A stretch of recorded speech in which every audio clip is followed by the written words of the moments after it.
네, 처음 뵙겠습니다. 소개받은 새만교회에서 온 박은미라고 합니다. 오늘 제목을 빛을 두려워하는 사람들로 잡았는데요. 제가 그냥 목회자가 아니니까 그냥 이 성경 구절을 통해 제가 생각한 바를 나누는 시간으로 생각해 주시면 감사하겠습니다. 제 전공이 철학이고 대학에서 철학 강의를 20년 넘게 한 입장이다 보니까 이 구절이 특히 더 눈에 들어오는 것 같습니다. 개역개정은 방금 성경 봉독을 했고 메시지 성경은 이렇고요. 오늘 본문 말씀은 세 가지 번역본이 별로 다르지 않은데요. 새맘교회는 새 번역을 사용해서 저는 이 구절을 새 번역의 문장으로 보았습니다. 새 번역으로 한번 읽어보겠습니다.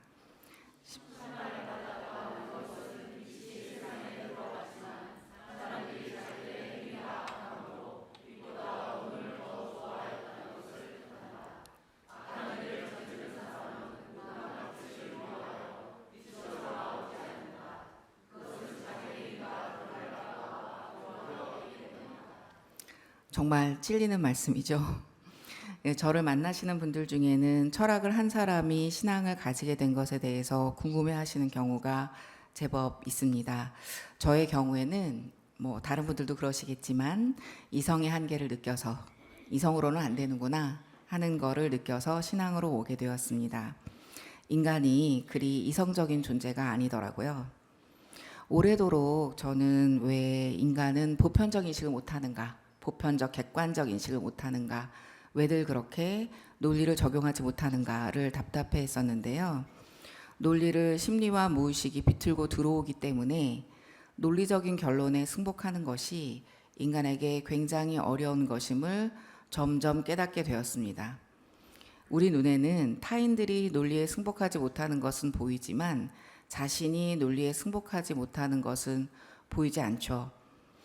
저 역시 타인들의 비논리, 즉 논리적이지 않은 모습에만 분개를 하다가 철학을 하다 보니 점점 더 저의 비논리를 보게 되었습니다.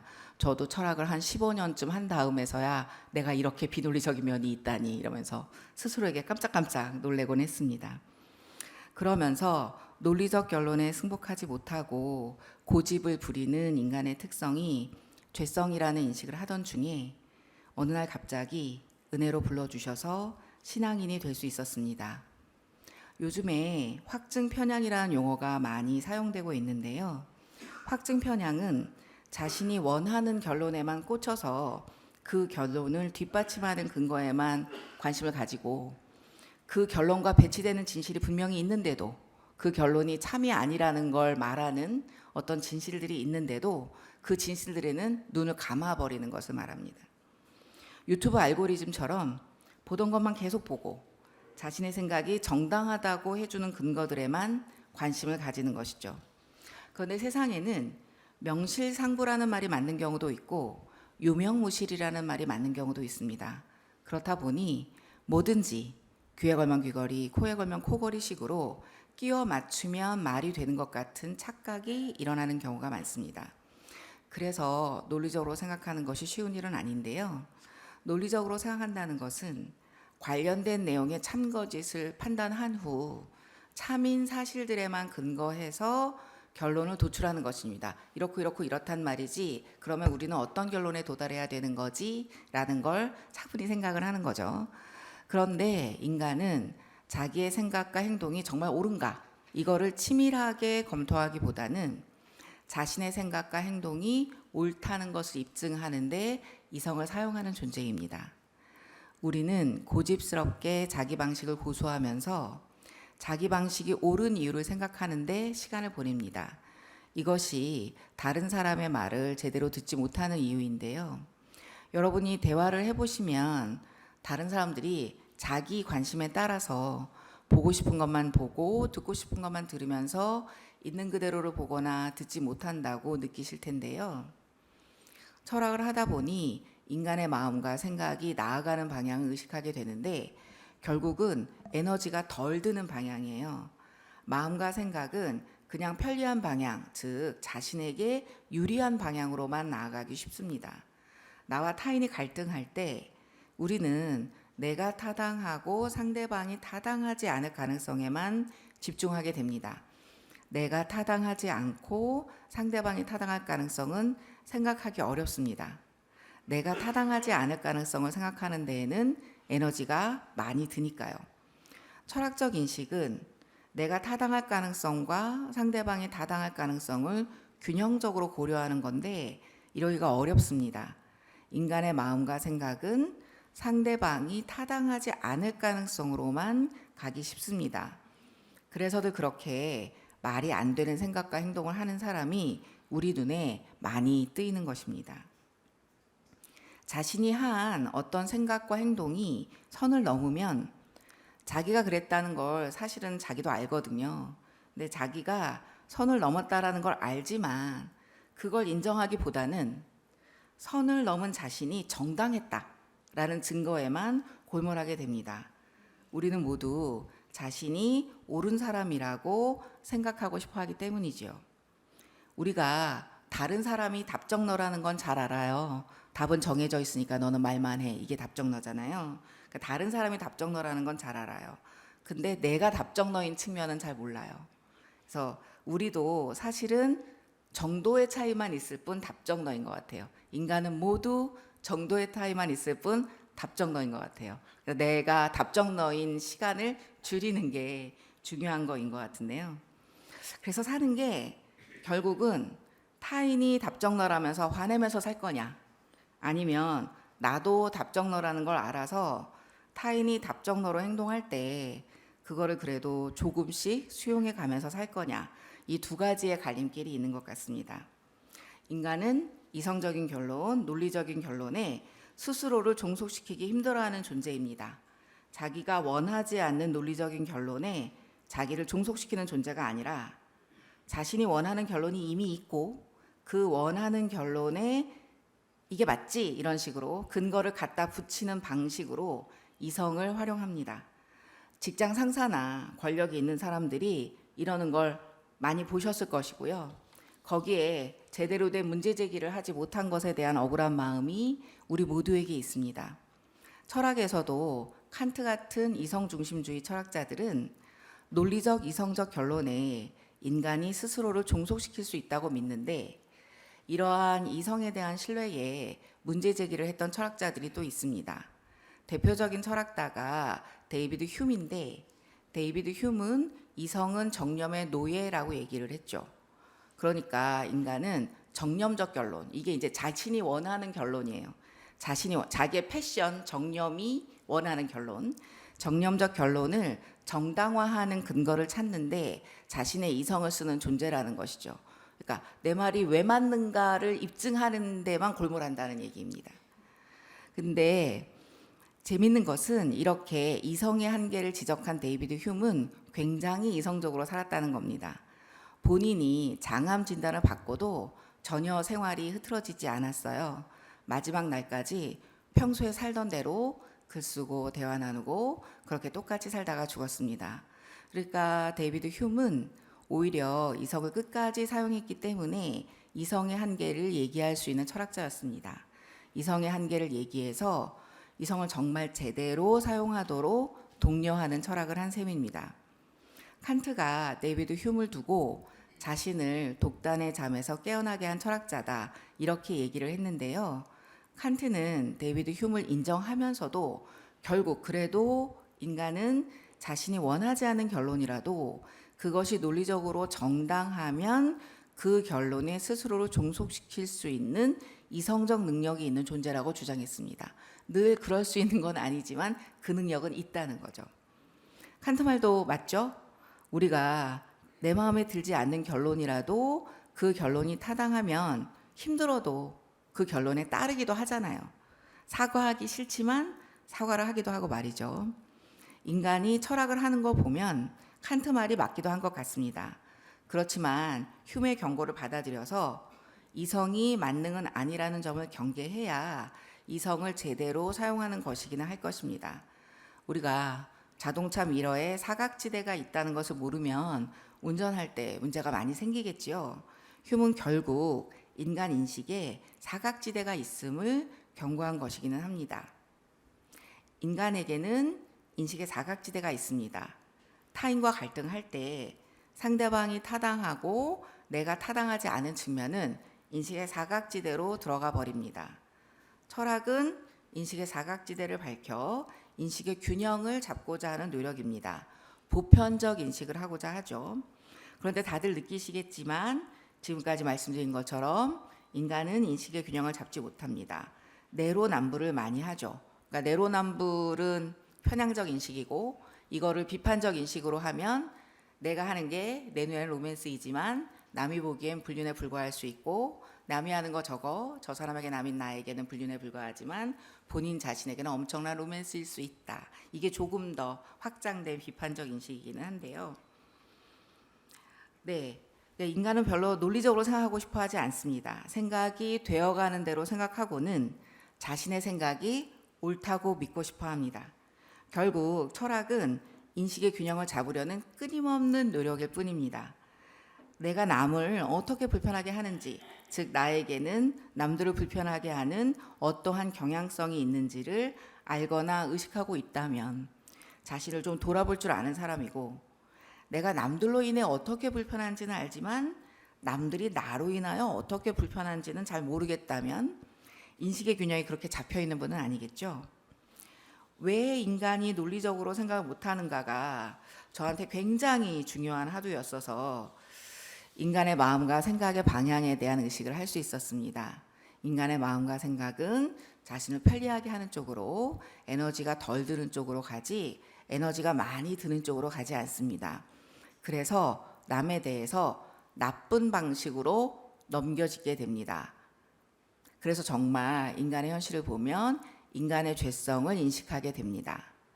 인간은 자기 자신에 대해서는 선의로 해석하기 쉽고 타인에 대해서는 악의적으로 해석하기가 쉽습니다. 악의로 해석한다는 것은 타인의 의도를 나쁜 방식으로 넘겨짚는 것을 말합니다. 여러분들도 남들이 나의 의도를 자기들 마음대로 나쁜 방식으로 넘겨짚어서 상처받았던 경험이 다 있으실 텐데요. 인간은 일단 타인을 선의로 해석하기보다는 악의로 해석합니다. 왜 일단 악의적으로 해석하게 될까요? 자기를 보호하고자 하기 때문입니다. 선의를 가진 사람을 선의로 해석하거나 악의를 가진 사람은 악의로 해석하는 것은 아무 문제가 없습니다. 그런데 선의인 사람을 악의로 해석할 때나 악의인 사람을 선의로 해석할 때 문제가 생깁니다. 선의인 사람을 악의로 해석하면 어떤 문제가 생기나요? 선의인 사람을 악의로 잘못 해석했기 때문에 아이고 내가 잘못 넘겨짚었네 이러면서 나중에 그걸 알면 미안해집니다. 그런데 악의인 사람을 선의로 해석하면 어떻게 되나요? 자칫하면 사기를 당해서 집안이 망할 수도 있습니다. 그럼 인간은 어떻게 대응을 하겠습니까? 일단 선의로 해석하는 것은 너무 위험 부담이 크니까 일단 악의로 해석하는 편이 나의 자기 보호에 유리하겠죠. 그런데 이 성향이 가까운 사이에서도 나타납니다. 배우자와의 관계에서도 가족과의 관계에서도 일단 악의로 해석하면서 자기를 보호하고자 하는 인간의 성향이 드러난단 말이죠. 상대방은 당신 또 뭐뭐뭐 하려고 그러지? 이러면서 나에게 불편한 방식으로 나를 함부로 넘겨짚습니다. 우리가 여기에 마음이 많이 다칩니다. 어떻게 남도 아니고 가족이라는 사람이 배우자라는 사람이 나를 저렇게밖에 해석하지 않나 라는 생각에 마음을 다치게 됩니다. 그렇지만 나를 선의로 해석하는 것은 어려운 일이라는 진실을 볼 필요가 있겠습니다. 나를 선의로 해석해주는 사람은 사실은 내가 악의였을 때 선의로 해석했다가 자기가 입을 수도 있는 피해를 기꺼이 감수해 주는 것입니다. 쉬운 일이 아니죠. 그러니까 선의로 해석해 주는 사람이 고마운 거지 악의로 해석하는 것이 그렇게 이상한 일은 아닌 것입니다. 오히려 자연스럽다고 해야 할 지경인 것이죠. 가족지간은 또 워낙 생활이 밀접하게 연결되어 있기 때문에 이익과 손해에 오히려 더 민감하게 됩니다. 1년에 한 번 만난 사람한테는 양보를 할 수 있지만 맨날 뭔가 같이 해야 하는 사람한테는 양보를 할 수 없습니다. 오히려 그 이익과 손해에 더 민감하게 되어서 더 악의적으로 해석하게 되는 측면도 있습니다. 인간은 상대방을 이해하려는 특별한 노력을 하지 않으면 일단 악의적으로 해석하게 됩니다. 그런데 나도 나를 보호하기 위해서 타인을 악의적으로 해석하면서도 다른 사람이 나를 악의적으로 해석하면 마음을 다치게 됩니다. 네, 독단에 관한 슬라이드인데요. 여러분은 어느 쪽이십니까? 나는 독단적인 사람이 아니다 라고 생각하시나요? 아니면 내가 독단적인 사람은 아닌지 늘 살피게 된다 쪽이신가요? 여러분은 전자의 사람과 교류를 하고 싶으신가요? 후자의 사람과 교류를 하고 싶으신가요? 후자죠. 예. 후자의 사람이 훨씬 더 조심스럽고 자신의 독단을 보려고 노력한다는 것을 우리 모두가 본능적으로 느낍니다. 그래서 우리는 전자의 사람보다는 후자의 사람과 교류를 하고 싶어집니다. 정말 독단적인 사람은 자신이 결코 독단적인 사람이 아니고 심지어 자신은 독단적인 사람을 혐오한다고 생각합니다. 여기에 좀 역설적인 측면이 있습니다. 우리 모두가 독단은 싫어합니다. 그렇지만 독단에 대해서 혐오를 강하게 하는 경우에는 생각을 좀 해봐야 될 수 있습니다. 사실 우리가 독단을 혐오하게 되기는 하지만 독단에 대한 반응이 혐오만 있는 것은 아닙니다. 타인의 독단에 대해 안타까워할 수도 있죠. 아유, 안 그러면 좋은데 왜 그럴까? 그런 식으로요. 왜 우리는 안타까워하기보다는 혐오하게 될까요? 여러분도 독단을 강하게 혐오하는 사람은 무언가 부담스러운 느낌이 있으실 텐데요. 사실 독단적인 사람을 강하게 혐오하는 것에는 어떤 전제가 있냐 하면 나는 저렇게까지 독단적이진 않다라는 전제가 있습니다. 그래서 그렇게 마음 놓고 혐오할 수 있는 것이죠. 오히려 자신의 독단을 보는 사람은 그렇게까지 강하게 혐오를 하지 못합니다. 나도 그들과 크게 다르지 않다는 생각을 하니까 그렇게까지 강력하게 혐오를 표현하지는 못하죠. 그래서 자신의 독단을 보지 못하는 사람이 타인의 독단에 굉장히 강렬하게 반응하는 경향이 있습니다. 우리 속담에도 있죠. 뭐 묻은 뭐가 뭐 묻은 뭐 나무란다, 이런 속담이요. 저는 철학을 하면서 인간이 진실을 직면하는 데에는 참 엄청난 용기가 필요하구나 하는 생각, 인간에게는 정말 진실을 직면할 수 있는 힘이 있나? 이런 생각을 많이 해보게 됩니다.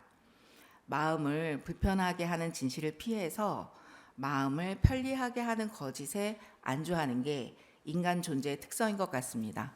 그래서 저는 철학 강의하다가 철학은 팩폭의 학문이다. 마음을 편리하게 하는 거짓을 해체하는 것이라서 팩폭의 학문이다, 이런 말씀 많이 드리는데요. 인간은 진실을 찾고자 하기보다는 자신이 믿고 싶은 것을 진실이라 생각하고 참된 인식을 하려 노력하기보다는 자신을 옳다고 하는 사람들을 좋은 사람이라고 생각합니다. 인간은 자신에게 적용한 논리와 타인에게 적용한 논리가 다른 존재입니다. 내로남불이라는 말이 그렇게 자주 쓰이는 이유이죠. 철학에서는 내로남불하는 것을 두고 이중 논리를 구사한다고 합니다. 자기에게 적용한 논리와 타인에게 적용한 논리가 다르기 때문에 이중 논리라고 합니다. 타인은 예리한 논리에 기반해 비판하면서도 그 날카로운 논리를 자기 자신에게는 적용하지 못합니다. 나는 되고 남은 안 되고, 그렇게 이중 논리죠. 우리는 자주 나는 내로남불하지 않는다는 내로남불을 합니다. 우리 모두는 보고 싶은 대로 보고 듣고 싶은 대로 듣고자 하는 성향을 가지고 있습니다. 그러면서도 타인이 보고 싶은 대로 보고 듣고 싶은 대로 듣는 것은 아주 싫어합니다. 네, 그 다음 슬라이드 다이아몬드 얘기 나오는 슬라이드인데요. 이 글을 책에서 만났을 때 굉장히 인상적이었습니다. 어느 책의 인용문인데 원전은 인도더라고요.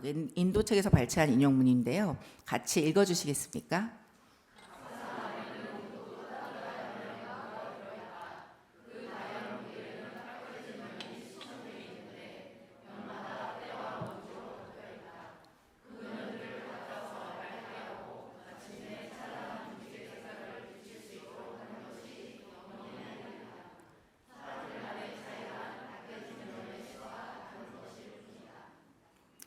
예, 그러니까 사실은 우리 모두 다 어느 정도 더러워져 있고 여러 면이 때와 먼지가 덮여 있는데, 때와 먼지가 많이 덮여 있는 사람일수록 타인을 볼 때 때와 먼지를 많이 보게 되는 것 같습니다. 왜냐하면 본인이 스스로 자신도 그렇다는 것을 무의식적으로 알고 있어서 나만 이렇게 때와 먼지가 덮여 있는 건 아니야. 저 사람도 때와 먼지로 덮여 있어. 이렇게 안심하고 싶기 때문에 무의식적으로 인식이 그 방향을 향해 갑니다. 그래서 오히려 자신이 얼마나 많은 면에 때와 먼지가 덮여 있는가를 보고 그거를 닦으려고 노력해서 빛이 나는 사람일수록 오히려 다른 사람의 빛나는 면을 보게 되고 때와 먼지로 덮여 있는 면을 잘 안 보게 됩니다. 그래서 다른 사람을 인정하고 칭찬하는 언어를 사용하게 되죠. 어두움과의 친연성이 떨어지기 때문입니다. 인간은 어둠의 친연성이 있기 때문에 어둠에 자꾸 끌리는 존재인 것 같습니다. 설사 신앙을 가졌다고 해도 기본적인 디폴트 값이 그렇기 때문에 빛보다 더 어둠을 좋아하는 것 같습니다. 그러니까 신앙인이라고 하는 것은 빛이 있다는 걸 알았다는 고백을 했다 뿐이지 빛과 어둠이 있을 때 늘 빛을 향해 간다라는 걸 보장할 수는 없는 존재인 것 같습니다. 오늘의 구절, 빛이 세상에 들어왔지만 사람들이 자기들의 행위가 악함으로 빛보다 어둠을 더 좋아했다. 이건 인간이 어두움과 친연성을 가지고 있음을 말하는 것이겠습니다. 제가 철학을 오래도록 하면서 이제 어느새 30년이 넘었는데요. 심리를 넘어서 논리로 가야 된다. 이런 생각을 오래 해왔는데 이성의 한계에 직면하게 되면서 논리를 넘어 신앙으로 갈 수밖에 없게 되었습니다. 신앙을 가진다라고 하는 것은 빛을 향해 돌아서는 거죠. 그런데 우리가 워낙 어둠의 친연성이 있는 존재이기 때문에 빛을 향해 돌아섰어도 여전히 빛은 두려운 것 같습니다. 그래서 자꾸 우리의 눈이 어둠을 향하는 측면이 있는 것 같습니다. 죄성을 기준으로 이런 생각을 해볼 수 있을 것 같습니다. 제가 그냥 생각해보기 편하도록 숫자로 가정해 본 건데요. 만약에 하나님이 죄가 0인 그런 존재에 하나님은 죄가 없으시니까 0이고 만약에 죄성의 극단, 완전 반대쪽 극단을 1억이라고 쳤을 때 그럼 나는 어디에 있을까? 그런 생각을 해보면 정말 9,999만 9,500이지 않을까? 그런 생각을 해보게 됩니다. 악의 최고가 1억이라고 보면 사실은 내가 1억에서 그리 멀지 않은 것 같습니다. 우리가 사실 신앙을 가지기 전에는 이 1억만 쳐다보고 있는 거죠. 그 1억만 쳐다보고 있을 때는 저 사람하고 나의 차이가 500에 나지만 그 500이 너무 커 보이는 거예요. 그쪽만 보고 있으니까요. 그 1억의 방향만 쳐다보고 있을 때는 나는 죄가 없는 것 같아요. 그래서 나는 0이라고 생각하고 상대방은 500이라고 생각하면서 삽니다. 나의 죄는 없고 타인의 죄는 이렇게 많다. 그렇게 생각하는 거죠. 그래서 그 많은 타인의 죄들 때문에 상처받은 내가 억울해서 못 사는 거죠. 그래서 상처는 죄다 이런 말이 있는 것 같기는 한데요.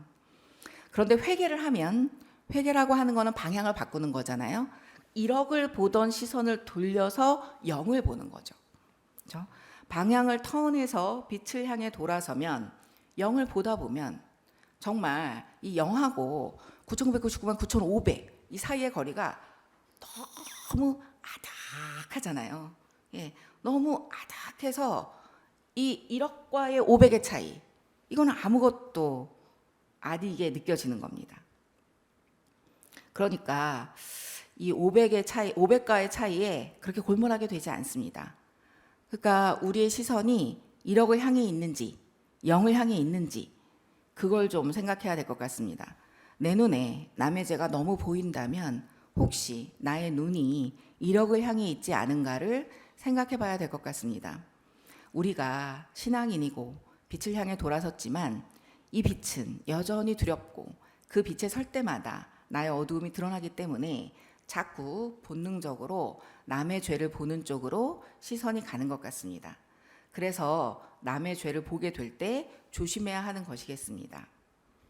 그런데 이런 얘기를 할 때는 그러면 사회 비판도 안 해야 되는 거냐, 이런 질문도 가능해지는데요. 비판은 해야죠. 의로운 분노는 해야죠. 공의의 하나님이시잖아요. 그렇지만 비판은 해야 되는데 너는 그렇지만 나는 안 그래 라는 마음으로 비판하면 안 된다는 말씀은 드리고 싶습니다. 우리가 같이 이 문제를 해결해야 된다. 나도 자칫하면 그렇게 될 수 있지만 지금 내가 안 그런 걸 뿐이고 나도 언제든 그럴 수 있으니 우리 모두 힘을 합쳐 이 문제를 해결해야 된다. 이런 마음이어야지 너는 문제고 나는 전혀 문제가 없다. 이런 마음으로는 비판도 힘을 가지지 않고 세상도 변화되지 않는 것 같습니다. 그래서 예인교회나 새마음교회나 교회 개혁을 지향하는데 자칫하면 개혁의 언어를 말할 때 우리 교회는 개혁을 안 해도 되고 다른 교회는 개혁을 해야 된다. 이런 식의 생각에 빠질 위험이 있어서 그것을 정말 엄청나게 경계해야 된다는 생각이 듭니다. 개혁을 말하는 사람들은 정말 주의해야 합니다. 우리 사회를 보셔서 아시겠지만 개혁을 말하면서 자기 성찰을 못하고 자기 개혁을 못하면 엄청난 부메랑을 맞게 됩니다. 우리 사회는 입찬 소리 하는 사람을 대단히 싫어하는 것 같습니다. 입찬 소리 하는 사람의 도덕적 우월감에 상당한 거부감을 가지고 있는 것 같습니다. 그래서 정말 개인적 영성과 사회적 영성은 균형적으로 발전시켜야 하는 것 같습니다. 기본적으로 영성은 현실을 넘어서는 눈을 가지는 것입니다. 현실의 불행에 고정된 눈을 가진 인간이 현실을 넘어서서 본다는 것은 매우 어려운 일인 것 같습니다. 더더군다나 요즘과 같은 시국은 정말 현실로 눈이 갈 수밖에 없는 그런 상황이죠. 그래서 이 상황을 인간적인 시선으로 넘어서려고 하면 정말 이 개혁 진영에서도 서로의 차이에 집중하게 되고 방법론상의 차이에 갈등이 일어나게 될 우려가 있는 것 같습니다. 그래서 끊임없이 영을 향한 눈을 가지고서 현실을 넘어서는 그런 시선을 가져야 되는 거 아닌가 그런 생각이 듭니다. 인간은 기본적으로 죄를 덮으려 더 큰 죄를 짓는 존재이고 그래서 왜곡을 왜곡으로 아는 것이 참 어려운 일이고요. 너무 많이 이탈해 버리면 오히려 나쁜 것이 정상인 듯한 느낌이 듭니다. 사실 30년 전을 기억하시는 분들은 불로소득이라는 단어가 기억이 나실 겁니다. 그런데 어느새 불로소득이란 말은 사라지고 재테크라는 말이 일반화되면서 천국 소망을 가졌다고 하는 기독교인들도 부동산 투기를 하는 것에 별 경각심을 가지지 않게 되었고 이 세상은 조물주 위에 건물주라는 말이 횡행하는 세상이 되었습니다. 그래서 더욱더 우리 기독교인들의 책임이 무겁다는 생각이 듭니다. 이제 말씀을 맺고자 합니다. 우리가 타인의 죄를 향하는 눈을 기본적으로 갖고 있다는 걸 인정해야 하겠습니다. 나도 모르게 그 타인의 죄를 향하는 눈을 가지게 된다는 거, 그래서 끊임없이 빛을 향해 돌아서려는 노력을 해야 된다는 거, 우리의 기본값 자체가 죄와 어둠의 친연성이 있기 때문에 하루에도 몇 번씩 기도하고 찬송 듣고 이러면서 하나님을 향해 돌아서려는 노력을 끊임없이 해야 한다는 거. 그러면서 그렇게 발전이 없는 자기 자신에게 실망할 수도 있지만 그래도 어둠의 친연성이 있는 내가 빛을 향해 끊임없이 돌아서려고 노력한다는 것에 마음을 두고 자기 현실을 보면서 우리가 할 수 있는 것은 끊임없이 돌아서는 것밖에 없구나 하는 것을 인식하는 것이 필요하지 않을까 생각합니다. 함께 기도하겠습니다. 하나님, 저희들 빛을 향해 돌아섰지만 빛은 여전히 두렵고 빛을 향해 설 때마다 나의 어두움이 드러나기 때문에 자꾸 본능적으로 남의 죄를 보는 쪽으로 시선이 가는 것 같습니다. 저희들 타인의 죄는 잘 보면서도 자신의 죄는 제대로 인식하지 못하는 죄인들입니다. 이런 저희들이 모여 있으니 스스로를 죄인이라 고백한 사람들이 모였다는 교회에서도 이런저런 엇갈림들이 있을 수밖에 없는 것 같습니다. 타인의 죄를 볼 때 내 눈에만 안 보이는 나의 죄를 의식하게 하시고 또 타인의 죄에 안심하려 드는 나 자신을 보게 하시고 그리하여 타인의 죄가 보일수록 더욱더 하나님 앞에 바로 서로 노력하는 저희들 될 수 있도록 은혜로 덧입혀 주시옵소서. 감사하며 우리를 사랑하시고 구원해 주신 예수 그리스도의 이름으로 기도드렸습니다.